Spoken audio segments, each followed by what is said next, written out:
ইউরোপে ঢুকে পড়েছে ছদ্মবেশী ইরানি সশস্ত্র গোয়েন্দারা। মধ্যপ্রাচ্যে পশ্চিমা দেশগুলোকে ঠেকাতে মরিয়া হয়ে উঠেছে ইরান। এই লক্ষ্যে জোরদার করেছে নিজেদের গোয়েন্দা কার্যক্রম। এরই মধ্যে ছদ্মবেশী ইউরোপের বিভিন্ন স্থানে ইরানি গোয়েন্দারা ঢুকে পড়েছে বলে এক চাঞ্চল্যকর তথ্য প্রকাশ পেয়েছে। যদিও গোয়েন্দা বৃত্তিতে ইরানের বড় কোনো সাফল্যের নজির এখনও দেখা যায়নি, তবে এই ঘটনা সত্য হলে বেশ বড় ধাক্কা খেতে চলেছে পশ্চিমা দেশগুলো। এমন পরিস্থিতিতে ঠিক কী কী পদক্ষেপ নেবে ইউরোপীয় দেশগুলো, তাই এখন দেখার অপেক্ষা। লন্ডন ভিত্তিক ফার্সি সংবাদ মাধ্যম ইরান ইন্টারন্যাশনালের এক প্রতিবেদনে বলা হয়, পরিচয় গোপন করে ইরানের ইসলামী বিপ্লবী গার্ডের সদস্যরা ইউরোপের বিভিন্ন বন্দরে প্রবেশ করেছে। তারা নাবিক হিসেবে ইরানের পরিবহন জাহাজ এবং তেল কার্গোগুলোতে উঠেছে বলে জানা যায়। এ সময় যারা এসব তথ্য দিয়েছেন তারা মধ্যপ্রাচ্যের একটি নিরাপত্তা সংস্থার সঙ্গে যুক্ত বলেও জানায় সংবাদ মাধ্যমটি।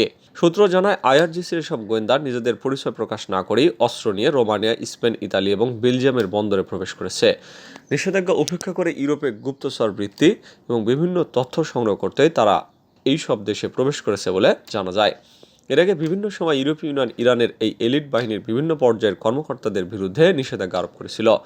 এখন পর্যন্ত মানবাধিকার লঙ্ঘন, পরমাণু কার্যক্রমে জড়িত থাকা ও ইউক্রেনের বিরুদ্ধে রাশিয়াকে সহায়তা করা সহ বিভিন্ন অভিযোগে ইরানের 227 ব্যক্তি এবং 42 প্রতিষ্ঠানের উপর নিষেধাজ্ঞা দিয়েছে ইউরোপীয় ইউনিয়ন।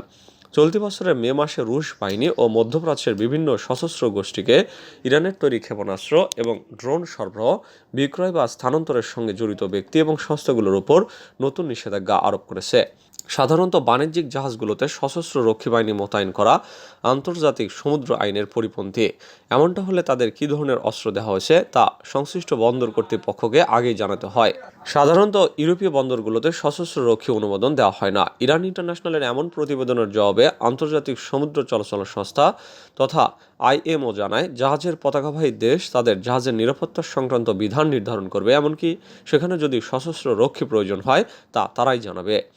অন্যদিকে বন্দর কর্তৃপক্ষ তাদের সীমানায় আগত জাহাজে কী ধরনের নিরাপত্তা থাকবে তা নির্ধারণ করবে। হারের দায় বিশেষ ধর্মের উপর চাপালেন হিমন্ত, শুরু বিতর্ক। মণিপুর, নাগাল্যান্ড এবং মেঘালয়ে বিজেপির নির্বাচনী বিপর্যয়ের জন্য বিশেষ ধর্মকে দায়ী করেছেন আসামের মুখ্যমন্ত্রী হিমন্ত বিশ্ব শর্মা। এই আবহে বিতর্ক শুরু হয়েছে উত্তর পূর্বের রাজনীতিতে।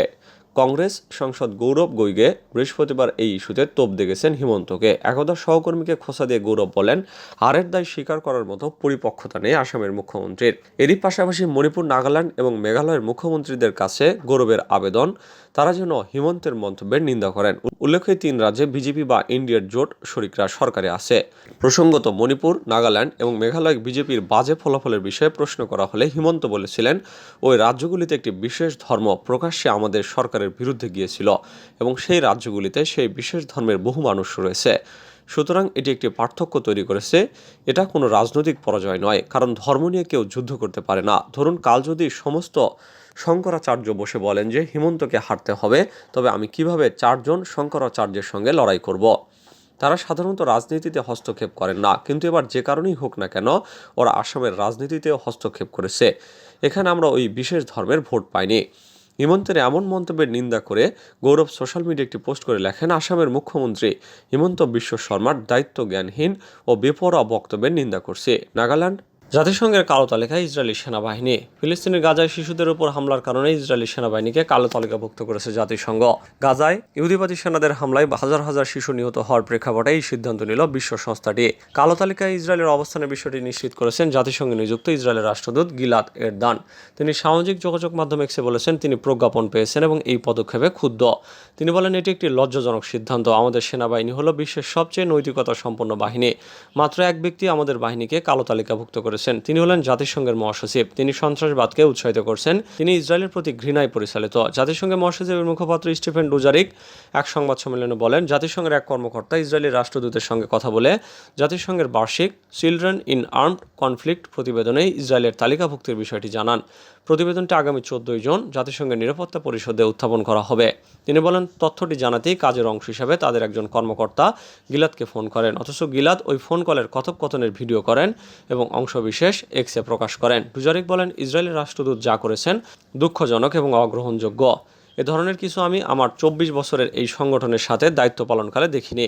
সশস্ত্র সংঘাতে শিশু বিষয়ক জাতিসংঘের বার্ষিক প্রতিবেদনটিতে শিশুদের বিরুদ্ধে সহিংসতার পক্ষগুলোর সম্পৃক্ততার তালিকা দেওয়া হয় এবং এতে হত্যা এবং আহত করার প্রমাণ এবং যৌন সহিংসতার তথ্য থাকে।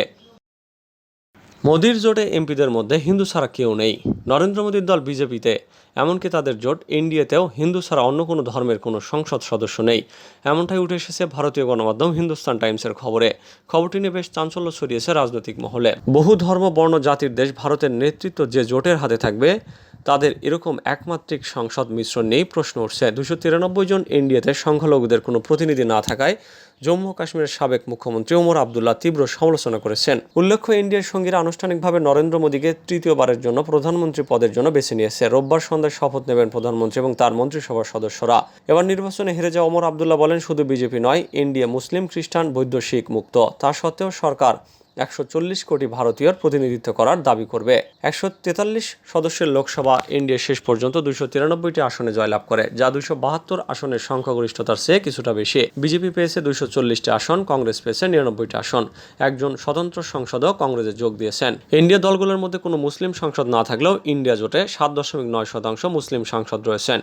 একইভাবে ইন্ডিয়াতে কোনো খ্রিস্টান সাংসদ নেই, যেখানে ইন্ডিয়া জোটের 3.5% খ্রিস্টান সাংসদ। ইন্ডিয়াতে একজনও শিখ সাংসদ নেই, যেখানে ইন্ডিয়া জোটে শিখ সম্প্রদায়ের 5% সংসদ রয়েছেন।